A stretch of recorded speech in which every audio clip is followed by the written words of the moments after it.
Hello guys, welcome back to our channel. इस video में हम कवर करेंगे वर्णमाला। ये जो टॉपिक है हम किसके लिए कवर कर रहे हैं, अभी जो छत्तीसगढ़ शिक्षक भर्ती आने वाला है टीजीटी, उसका सिलेबस कंप्लीट करेंगे और साथ साथ में टेट का भी सिलेबस कवर होते जाएगा। तो यहाँ पे सबसे पहले देखेंगे हम वर्णमाला। तो जो वर्णमाला होती है, वर्ण किसको बोलते हैं? भाषा की सबसे छोटी इकाई ध्वनि होती है।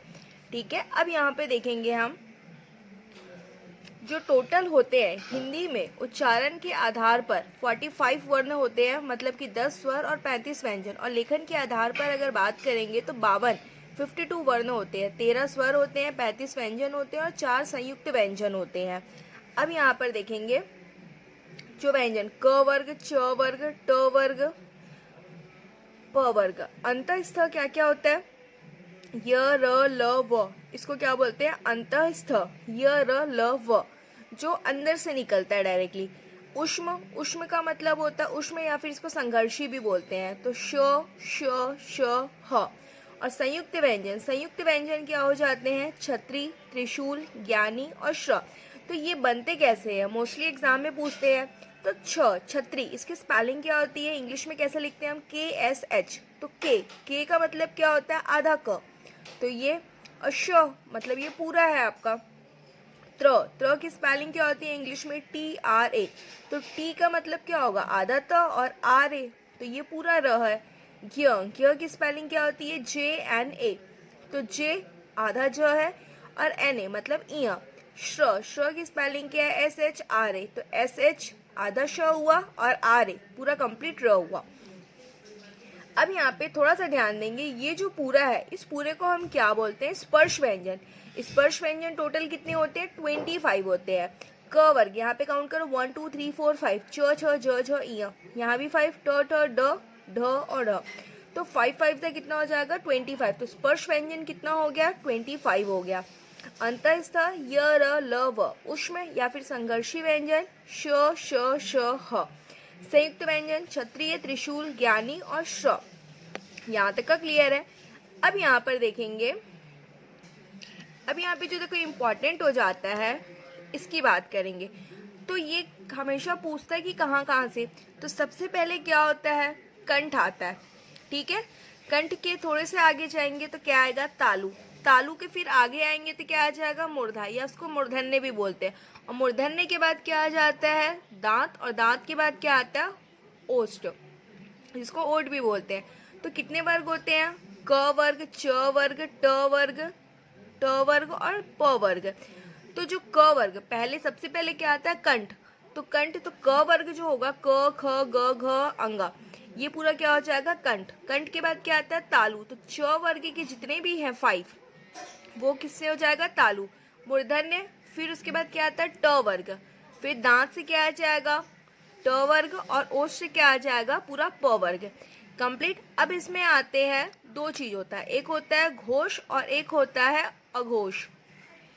तो यहाँ पे देखोगे जो ये 5 है, तो फर्स्ट के 2 देखोगे, क ख, फिर यहाँ का च छ, ट वर्ग का ट ठ, त वर्ग का त थ और प वर्ग का प फ। तो जो फर्स्ट के ये जो 2 हैं, इनको क्या बोलेंगे हम? अघोष बोलेंगे। क्या बोलेंगे? अघोष। और बाकी का ये जो 3 बच रहा है, इसको क्या बोलेंगे? घोष बोलोगे या फिर सघोष बोल सकते हो। यहाँ पे लिखा भी है घोष का अर्थ। घोष का मतलब क्या होता है? वाइब्रेशन। अघोष का मतलब क्या होगा? वाइब्रेशन नहीं होता। जैसे क बोलोगे तो वाइब्रेशन हो रहा है क्या? नहीं हो रहा है। ख वाइब्रेशन नहीं हो रहा है। तो स्टार्टिंग के जो भी वर्ड्स है इनको बोलने पे वाइब्रेशन नहीं हो रहा। वाइब्रेशन नहीं हो रहा, वाइब्रेशन का मतलब क्या होता है? कंपन है। नहीं हो रहा तो मतलब ये सारे क्या है? हमारे अघोष। और घोष का मतलब क्या होता है? घोष बोल लो या फिर सघोष बोल लो। इसका मतलब क्या होता है? वाइब्रेशंस होंगी। तो वाइब्रेशंस होंगी तो इनको क्या बोलेंगे? सघोष बोलेंगे। अब यहाँ पे देखेंगे अल्प प्राण और महाप्राण। तो इसका सीधा सा बेसिक सा चीज क्या है? अल्प प्राण किसको? अल्प प्राण का मतलब होता है, प्राण का मतलब यहाँ पे क्या है? हवा। तो जिसको बोलने में कम हवा निकले। ठीक है, तो जब यहाँ पे देखेंगे, आप बोल रहे हो 5 है ना, 1 2 3 4 5, तो क बोल रहे हैं तो मुंह से कम हवा निकल रही है। ख ज्यादा हवा निकल रहा है। ग कम, घ ज्यादा। तो यहाँ पे जो ये फर्स्ट है, फर्स्ट, थर्ड और फिफ्थ, फर्स्ट, थर्ड और फिफ्थ को बोलने में कम हवा निकल रही है, मतलब ये सारे क्या हो जाएंगे, अल्प प्राण। ख और घ बोलने में ज्यादा हवा निकल रहा है, मीन्स ये महाप्राण। तो बेसिक सा कॉन्सेप्ट अगर आपको ये पूरा 5 पता है, तो जो फर्स्ट, थर्ड और फिफ्थ होता है इसको बोलते हैं अल्प प्राण, और सेकेंड और फोर्थ को बोलते हैं महाप्राण। तो वही चीज लिखा है यहाँ पे, जिन व्यंजनों के उच्चारण में मुख से कम हवा निकले। वही चीज है, जिन व्यंजनों को उच्चारण में मुख से कम हवा निकले, हर वर्ग का पहला, तीसरा और पांचवा व्यंजन। ठीक है। महाप्राण, जिन व्यंजनों के उच्चारण में मुख से अधिक हवा निकले, जैसे कि हर वर्ग का दूसरा और चौथा व्यंजन। अंतःस्थ व्यंजन किसको बोलते हैं, जिन वर्णों का व्यंजन पारंपरिक वर्णमाला के बीच, अर्थात अपने को पता है य, र, ल, व, इसको क्या बोलते हैं हम लोग, अंतःस्थ व्यंजन। कितने होते हैं, 4 होते हैं। अब है ऊष्म, जिसको संघर्षी व्यंजन बोलते हैं, श, श, श, ह। अब है इसको द्विगुण, द्विगुण व्यंजन भी बोलते हैं। ये है, इसके नीचे भी डॉट लगा, इसके नीचे ड। ये यहाँ पे पूरा कंप्लीट होता है। एक बार इसके ऊपर ऑब्जेक्टिव्स देख लेते हैं तो और अच्छे से पूरा एक बार रिवीजन हो जाएगा। भाषा की सबसे छोटी इकाई, भाषा की सबसे छोटी इकाई क्या होती है, तो वर्ण होती है। वर्णमाला किसे कहते हैं, वर्णों के व्यवस्थित समूह को कहते हैं। निम्न में से कंठे ध्वनि कौन सी है, तो कंठ से क्या निकलता, क वर्ग। तो यहाँ पे क और ख। स्थान के आधार पर बताइए कि मूर्धन्य व्यंजन कौन सा है। मूर्धन्य मतलब कंठ, तालु, फिर तो क्या हो जाएगा, क, ख, क वर्ग, च वर्ग, ट, ट, ट, तो यहाँ पे ये वाला आ जाएगा। निम्न में से अल्प प्राण, अल्प प्राण वर्ण कौन से है, अल्प प्राण का मतलब कम हवा मुंह से निकले, तो क और ग। अब यहाँ पर देखेंगे, निम्न में से नासिक्य, नासिक्य व्यंजन कौन सा, नासिक्य मतलब नाक से, तो इह, ए और ए वर्ण क्या कहलाते हैं, तो कंठ और तालु। हिंदी वर्णमाला में अयोगवा, अयोगवा किसको बोलते हैं, अंग और अह को, तो ये क्या हो जाएगा आपका, अंग और अह। श, श, श, ह कौन से व्यंजन कहलाते हैं, तो संघर्षी व्यंजन। अब यहाँ पे देखेंगे, निम्न में से बताइए किस शब्द में द्वित्व व्यंजन है, तो किसमें है, दिल्ली। अब यहाँ पे देखेंगे, निम्नांकित में से बताइए कि नवीन विकसित ध्वनियां कौन सी है, तो कौन सी है, ख और ग। निम्न में से कौन सा घोष वर्ण है, घोष वर्ण म। कौन सा अमानक वर्ण है, तो भ। क, ग, ज, फ ध्वनियां किसकी है, तो अरबी फारसी की है। हिंदी में मूलतः वर्णों की संख्या कितनी होती है, 52। छ ध्वनि किसके अंतर्गत आता है, तो संयुक्त वर्ण। हिंदी शब्दकोश में छ का क्रम किस वर्ण के बाद आता है, तो क के बाद। ज्ञ वर्ण किन वर्गों के संयोग से बना है, तो ज्ञ के स्पेलिंग JNA, मतलब आधा ज प्लस इया। अघोष वर्ण कौन सा है, अघोष का मतलब क्या होता है, घोष और अघोष, तो श क्या हो जाएगा, अघोष। अब यहाँ पे देखेंगे, इनमें से संयुक्त व्यंजन कौन सा है, तो ज्ञ।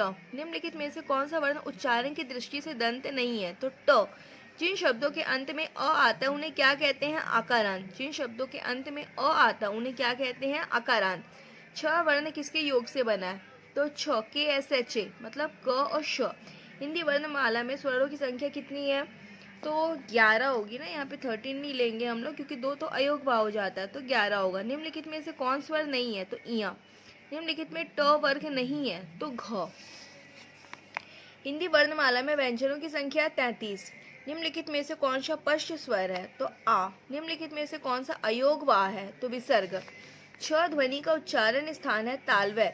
निम्नलिखित में से कौन एक संयुक्त व्यंजन नहीं है, तो श तालव्य व्यंजन है। च, छ, ज, झ। य, र, ल, व किस वर्ग के व्यंजन है, तो अंतःस्थ। अनुनासिक का संबंध होता है नाक और मुंह दोनों से। अनुनासिक व्यंजन कौन से होते हैं, तो वर्ग के पंचाम अक्षर। हिंदी वर्णमाला में स्वरों की संख्या है, तो 11। कंठ योष्ट ध्वनि का उदाहरण है। और भाषा निर्माण की इकाइयों का सही अनुक्रम है ध्वनि, शब्द, पद और वाक्य। निम्नांकित में से उच्चारण स्थान के आधार पर कंठ से लेकर मुख्य विवर्ग में उच्चरित व्यंजनों ध्वनियों का सही अनुक्रम है कंठ, तालव्य, वर्चस्व, दंत, ओष्ठ। अब यहाँ देखेंगे, प्रयत्न के आधार पर ल किस प्रकार की ध्वनि है, तो पार्श्विक। तो ये पूरा यहाँ पे कंप्लीट होता है। आई होप यहाँ पे क्लियर हो गया होगा। तो फिर मिलते हैं नेक्स्ट टॉपिक के साथ न्यू वीडियो में, तब तक के लिए थैंक्स फॉर वॉचिंग।